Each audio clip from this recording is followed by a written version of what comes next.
14 मार्च को होली के दिन दिल्ली में जस्टिस यशवंत वर्मा के घर में आग लगी। आग लगने के बाद नोटों के बोरे जल गए, लेकिन उस खबर को एक सप्ताह तक दबा के रखा गया। याद रखिएगा, अपराध को छिपाना भी अपराध होता है, और एक सप्ताह तक इस अपराध को दबा के रखा गया कि यहां की नोटों की बोरियां मिली है। 21 मार्च को खबर छपी। उसके बाद जस्टिस खन्ना साहब, जो सीजीआई हुआ करते थे उस समय, उन्होंने 3 मेंबर की कमेटी बनाई। सस्पेंड नहीं किया। 28 मार्च को जस्टिस यशवंत वर्मा को दिल्ली हाई कोर्ट से इलाहाबाद हाई कोर्ट ट्रांसफर कर दिया गया। किसी डीएम के घर में नोटों का बोरा मिला होता, किसी कमिश्नर के घर में नोटों का बोरा मिला होता, किसी कप्तान के घर में नोटों का बोरा मिला होता, इंजीनियर डॉक्टर के घर में नोटों का बोरा मिला होता, या किसी भी सरकारी कर्मचारी के घर में नोटों का बोरा मिला होता, तो अगले दिन सस्पेंड कर दिया गया होता। लेकिन जस्टिस यशवंत वर्मा के घर में 14 मार्च को आग लगी, नोटों का बोरा मिला, एक सप्ताह तक खबर दबाई गई। जब 21 मार्च को खबर अखबार में छपी, उसके बाद 3 मेंबर कमेटी बनाई गई, और 28 मार्च को सस्पेंड करने की बजाय उनको इलाहाबाद हाईकोर्ट ट्रांसफर कर दिया। 3 मेंबर कमेटी ने 4 मई को अपनी रिपोर्ट भी दे दिया, लेकिन और 3 मेंबर की कमेटी ने भी कहा कि हाँ, इन्होंने गड़बड़ किया है, कुछ गड़बड़ है, आगे मुकदमा चलना चाहिए। फिर भी एफआईआर नहीं हुआ। आप सोचिए, जिस भारत में संविधान की दुहाई दी जाती है, जिस हाईकोर्ट सुप्रीम कोर्ट में संविधान की दुहाई दी जाती है, जहां बार बार कहा जाता है equality before law, equal protection of law, कि भारत में सब लोग एक समान हैं, अभी तक जस्टिस वर्मा के खिलाफ एफआईआर नहीं हुआ। और अब केंद्र सरकार उस 3 मेंबर कमेटी की रिकमेंडेशन के आधार पर संसद में इंपीचमेंट लाएगी, महाभियोग लाएगी, और अगर 2/3 सांसद एक पक्ष में हो जाएंगे तब उनको नौकरी से निकाला जाएगा। सवाल यह है कि भारत में क्या वन नेशन वन लॉ है?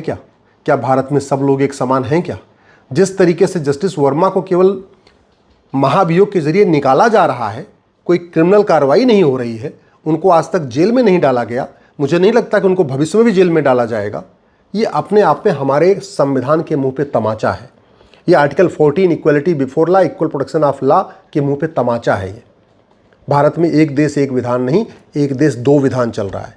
खास लोगों के लिए अलग विधान और आम जनता के लिए अलग विधान। अपराध को छिपाना अपराध है। एक सप्ताह तक उस अपराध को छिपाया गया, लेकिन जिन लोगों ने छिपाया उनके खिलाफ कोई मुकदमा दर्ज नहीं हुआ। सबूत मिटाना अपराध है, और जो नोटों का वहां पे बोरा मिला, उसके बाद वहां साफ सफाई की गई। जिन लोगों ने सबूत मिटाने की कोशिश की, जिसके कहने पे सबूत मिटाने की कोशिश की, उनके खिलाफ भी कुछ नहीं हुआ। न जस्टिस वर्मा के खिलाफ एफआईआर हुआ, न उनकी पत्नी के खिलाफ एफआईआर हुआ, न उनकी बेटी के खिलाफ एफआईआर हुआ, या न उनके घर में और जो लोग आते हैं, किसी के खिलाफ एफआईआर नहीं हुआ। और हम सुबह से लेकर शाम तक बड़ी बड़ी दार्शनिक बातें करते हैं, बड़ी बड़ी फिलोसफिकल बातें करते हैं, equality before law, equal protection of law, rule of law, right to justice, क्या क्या बात करते रहते हैं, और ट्रांसपेरेंसी की बात करते रहते हैं। भ्रष्टाचार, मैं पूछ रहा हूं, इस देश में भ्रष्टाचार को देशद्रोह घोषित क्यों नहीं किया जा रहा है? भारत में भ्रष्टाचार को राष्ट्र की सुरक्षा के लिए खतरा क्यों नहीं घोषित किया जा रहा है? भारत में भ्रष्टाचार को एक ऑर्गेनाइज क्राइम क्यों नहीं डिक्लेयर किया जा रहा है? ये भ्रष्टाचार राष्ट्र की सुरक्षा के लिए खतरा है, लेकिन डिक्लेयर नहीं किया गया है, इसलिए भ्रष्टाचारियों पे एनएसए नहीं लगता। ये भ्रष्टाचार, कालाधन, हवाला भ्रष्टाचार हमारी देश की एकता अखंडता के लिए खतरा है, लेकिन इसको हमने डिक्लेयर नहीं किया, इसलिए कालाधन हवाला रखने वालों पे, काला कारोबार करने वालों पे, भ्रष्टाचारियों पे कभी यूएपीए लगता ही नहीं। इस भ्रष्टाचार के कारण ही देश में जासूसी चल रही है, गद्दारी चल रही है, बहुत सारे देश विरोधी काम चल रहे हैं। भ्रष्टाचार अपने आप में एक वेजिंग वॉर है, इनडायरेक्ट वॉर है। पूरी फंडिंग करप्शन, भ्रष्टाचार की जो फंडिंग होती है वो काले धन हवाला के जरिए होती है, पर सारे देश विरोधी काम काला धन हवाला से चलते हैं। भ्रष्टाचार अपने आप में वेजिंग वॉर है, फिर भी इसको डिक्लेयर नहीं किया। भ्रष्टाचार अपने आप में एक देशद्रोह है, इससे बड़ा कोई देशद्रोह नहीं हो सकता, फिर भी इसको देशद्रोह घोषित नहीं किया। तो न भ्रष्टाचारियों पे कभी एनएसए लगता है, नेशनल सिक्योरिटी एक्ट लगता है, न भ्रष्टाचारियों पे कभी यूएपीए लगता है, न भ्रष्टाचारियों पे कभी देशद्रोह की धारा लगती है, न भ्रष्टाचारियों पे कभी ऑर्गेनाइज क्राइम की धारा लगती है, न भ्रष्टाचारियों पे कभी वेजिंग वॉर लगता है, न आज तक किसी भ्रष्टाचारी के 100% प्रॉपर्टी जब्त की गई, न आज तक किसी भ्रष्टाचारी की नागरिकता खत्म की गई, जबकि नागरिकता कानून है, नागरिकता देने नागरिकता लेने वाला कानून है। लेकिन 70,000 करोड़ का कॉमनवेल्थ घोटाला हो गया, 1,76,000 करोड़ का 2G घोटाला हो गया, 1,86,000 करोड़ का कोयला घोटाला हो गया, अगस्ता घोटाला, ये घोटाला, तेल घोटाला, दाल घोटाला, चावल घोटाला, सारे घोटाले हो चुके।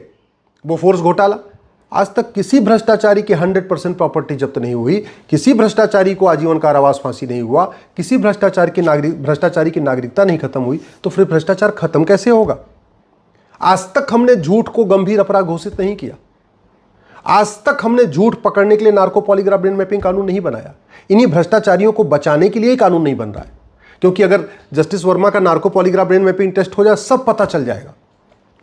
नोटों का बंडल वहां कौन दे के गया, ये जस्टिस वर्मा का narco polygraph brain mapping test में तुरंत पता चल जाएगा। किसने वहां सबूत मिटाया, किसने वहां साक्ष्य मिटाया, ये जैसे वहां के उनके घर के 2-4 एम्प्लॉय के narco polygraph brain mapping test करिए, सब समझ में आ जाएगा। लेकिन नहीं, कानून ही नहीं बन रहा है। जब कानून नहीं बन रहा है तो फिर आदेश कैसे करेगा, फिर कोर्ट कैसे आदेश करेगा? मुझे समझ में नहीं आता। जिस आर्टिकल 20 की आड़ में नार्को पॉलीग्राफ ब्रेन मैपिंग नहीं बन रहा है, उस जब संविधान बन रहा था तो संविधान निर्माताओं ने कभी सोचा नहीं था कि आगे टेक्नोलॉजी इतनी एडवांस हो जाएगी, झूठ पकड़ने के लिए बाकायदा हमारे पास टेक्नोलॉजी आ गई। उस समय जब संविधान बन रहा था टेक्नोलॉजी नहीं थी। जब संविधान बन रहा था बहुत सारी चीज़ें नहीं थी। क्या उनको हम आज की डेट में उपयोग नहीं कर रहे हैं क्या? जब संविधान बन रहा था तो जीएसटी भी नहीं थी। जब संविधान बन रहा था तो आईफोन भी नहीं था, आईपैड भी नहीं था। क्या जज आज की डेट में आईफोन आईपैड यूज़ नहीं कर रहे हैं क्या?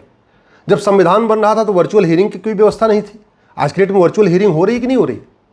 तो जब संविधान बन रहा था उस समय तो अम्बेडकर कार हुआ करती थी। आज की डेट में जज, सांसद, विधायक, मंत्री मर्सिडीज बेंज से चल रहे हैं कि नहीं चल रहे हैं? क्यों नहीं हुई पुरानी कार लेके चलते? अपनी सुख सुविधा के लिए सारी एडवांस चीजें, अपनी सुख सुविधा के लिए सारी एडवांस टेक्नोलॉजी, अपनी सुरक्षा के लिए सारे आधुनिक हथियार, अपनी सुरक्षा के लिए जितने सिक्योरिटी गार्ड रहेंगे उनके पास AK-56, AK-47। और जहां देश की सुरक्षा करना है, भ्रष्टाचार को खत्म करना है, आम जनता को न्याय देना है, वहां वही पुरानी बात कि नहीं आर्टिकल 20 में कहा हुआ है कि किसी को आप उसके खिलाफ गवाही देने के लिए मजबूर नहीं करोगे। कौन मजबूर कर रहा है? अरे narco polygraph brain mapping test होगा तो किसी को मजबूर थोड़ी किया जाएगा। ये 2 इंजेक्शन लगाना, उससे पूछ लेना, भाई ये बताओ नोटों की बोरी कहाँ से आई, किसने नोटों की बोरी दिया, किस लिए नोटों की बोरी दिया, कौन कौन से आपने फैसला पैसा लेके दिया हुआ है, यही तो पूछना है। इसमें किसी को टार्चर थोड़ी कर रहे हैं, किसी को 3rd डिग्री थोड़ी दे रहे हैं। लेकिन चूंकि आम जनता इस पर नहीं बोल रही है, आम जनता पार्टियों की गुलाम हो चुकी है, आम जनता पार्टियों के इशारे पे रहती है, उसको जो है सही चीज़ उस आवाज़ नहीं उठा रही है, तो उसकी आड़ में सब चीज़ें जस्टिफाई चल रही। इस देश में 5 करोड़ मुकदमों के कारण 5 करोड़ परिवार टेंशन में है। एक परिवार में अगर 6 आदमी मान के चलिए तो 30 करोड़ लोग मुकदमों के कारण टेंशन में।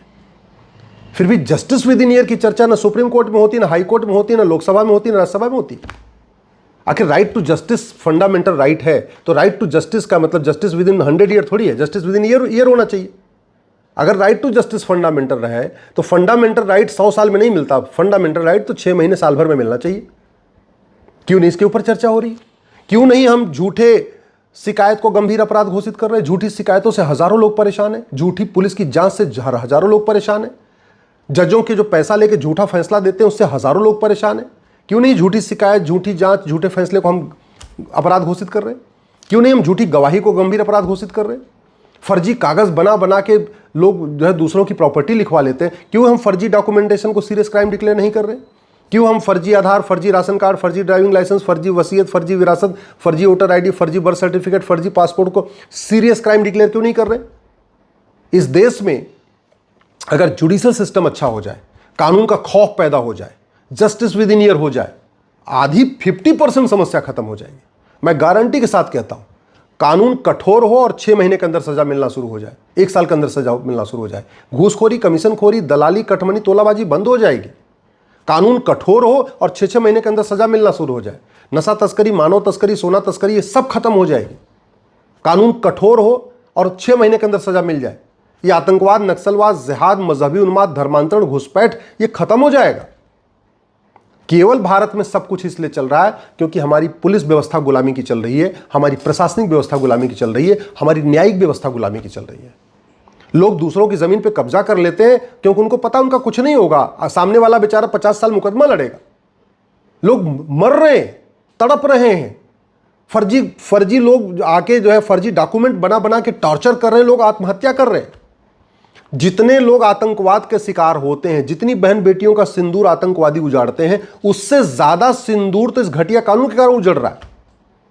जितने लोग आतंकवाद के शिकार हो रहे हैं उससे ज्यादा थाने के भ्रष्टाचार के कारण शिकार हो जाते हैं। जितने आतंकवादी नहीं मारते उससे ज्यादा लोग आत्महत्या कर रहे हैं फर्जी SC/ST केस में, फर्जी दहेज के केस में, फर्जी छेड़छाड़ के केस में। जितने लोग आतंकवादी नहीं मारते उससे ज्यादा तो लोग मिलावटी दूध, घी, पनीर खा के मर जा रहे हैं। और मूल कारण क्या है? क्योंकि मिलावटखोरों को सजा नहीं होती, जमाखोरों को सजा नहीं होती, कालाबाजारियों को सजा नहीं होती, नशा तस्करों को सजा नहीं होती, मानव तस्करों को सजा नहीं होती, साइबर फ्रॉड करने वालों को सज़ा नहीं होती, सेक्सटॉर्शन आजकल चल रहा है, सज़ा नहीं होती, हनी ट्रैप करने वालों को सज़ा नहीं होती। और सज़ा क्यों नहीं होती? क्योंकि 50 गवाह चाहिए, 100 गवाह चाहिए। कन्हैया लाल को जिसने मारा खुद ही वीडियो बनाया और उसको बेल मिल गई, इससे बड़ा शर्मनाक और क्या हो सकता है? 4 हमारे सेना के जवानों को जिस आतंकवादी ने मारा था, खुद ही टीवी पे एडमिट किया, हमने 4 जवानों को मारा, और 35 साल से वो जेल में बैठ के बिरयानी खा रहा है। इससे ज़्यादा शर्मनाक क्या हो सकता है? कौन ठीक करेगा इसको? या तो संसद ठीक करे या सुप्रीम कोर्ट ठीक करे। न संसद में इस पर चर्चा हो रही है जुडिशियल रिफॉर्म पे, न सुप्रीम कोर्ट में जुडिशियल रिफॉर्म पे चर्चा हो रही है। इसलिए मैं आप लोगों से निवेदन कर रहा हूं, अपने सांसद से मिलिए, उनको झकझोरिए, उनको जगाइए, उनसे कहिए भैया तू मैं बहुत हो गया, आरोप प्रत्यारोप बहुत हो गया, नूरा कुश्ती बहुत हो गई, बतौलेबाजी बहुत हो गई, ये तू चोर मैं सिपाही का खेल बहुत हो गया। अब आप पुलिस रिफॉर्म करिए, जुडिशियल रिफॉर्म करिए, हमको जस्टिस विद इन ईयर दीजिए, हमको 1 साल के अंदर मुकदमों का फैसला चाहिए। ये जब तक आप सब लोग पार्टियों की गुलामी नहीं छोड़ेंगे, दल गुलामी नहीं छोड़ेंगे और सीधे सीधे सांसदों सवाल करना नहीं शुरू करेंगे, सीधे सीधे विधायकों सवाल करना नहीं शुरू करेंगे, व्यवस्था नहीं बदलेगी। और व्यवस्था नहीं बदलेगी तो ऐसे तड़प तड़प के मरते रहेंगे।